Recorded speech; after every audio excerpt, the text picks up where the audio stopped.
Recently, Zillow reported on a semi-annual survey conducted by Ipsos, IPSOS, where Ipsos surveyed 10,000 homeowners and renters in the 20 largest metro areas. In the report, we're able to isolate the Seattle area responses to see what the top 5 home buyer regrets are in the Seattle area. Hi, I'm Bob.Woolverton. I'm with Pure Real Estate in Bellevue, Washington. Here on YouTube, I'm known as your Northwest Realty Advisor. If you're thinking of buying a home, you'll want to be aware of these top regrets and make sure they don't apply to your new home purchase. When we come back in 8 seconds, I'll tell you what those top regrets are, so stick around.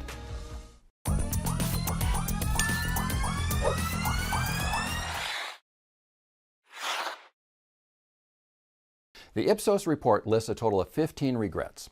At the end of this video, I'll show you the entire chart and I'll put a link to the report in the description below so you can review all the details for yourself. But let's get to the top 5 right now. The number 5 regret of Seattle homebuyers is that their mortgage payments are too high. 25% of Seattle homebuyers listed this as a regret. Now lately, mortgage interest rates have been coming down, and as of last Thursday, Freddie Mac was reporting the national average for a 30-year mortgage was down to 3.99%, which is a 16-month low, and that helps substantially with affordability.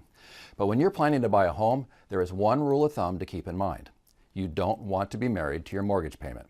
And what I mean by that is you need to keep your mortgage payment low enough so you can still afford to do other things like entertainment, travel, and savings. So even though you may qualify for a larger loan, consider if you really want to be married to your mortgage payment, and if not, purchase a home priced below your maximum purchasing ability. Regret number 4, undesirable home finishes or layout.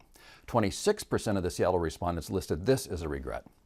Many times we're buying a pre-owned home and some of the finishes are dated, but it seems nicer than what we're renting right now, so we take a leap without a plan on dealing with those finishes. But 5 years from now, how are you going to feel about those dated finishes? Are you a do-it-yourselfer with a plan to update the home, or will you need to budget money to hire professionals? Homes need a constant flow of updating. Otherwise, when you go to sell down the road, your selling price will be severely impacted because your home will look so old, no one will want to live there.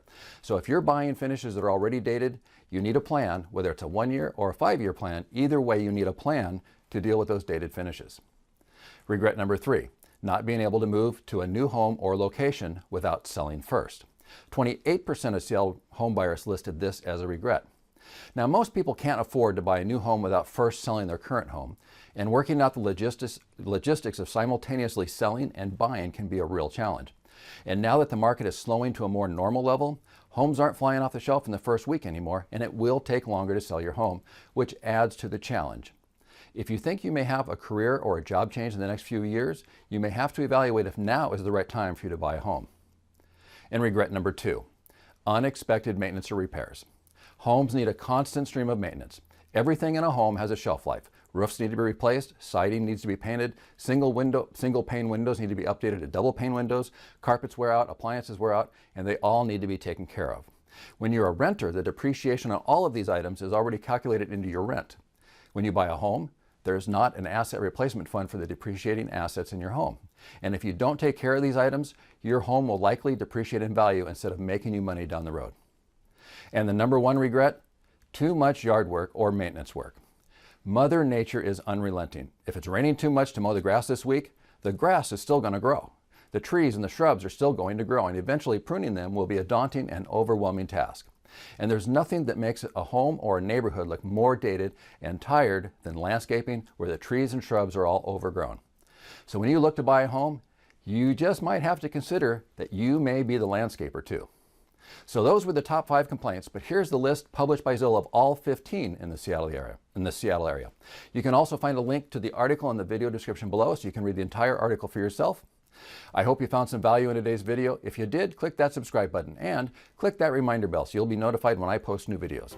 If you liked today's video, give it a thumbs up. That's feedback to me that I'm giving you information of value.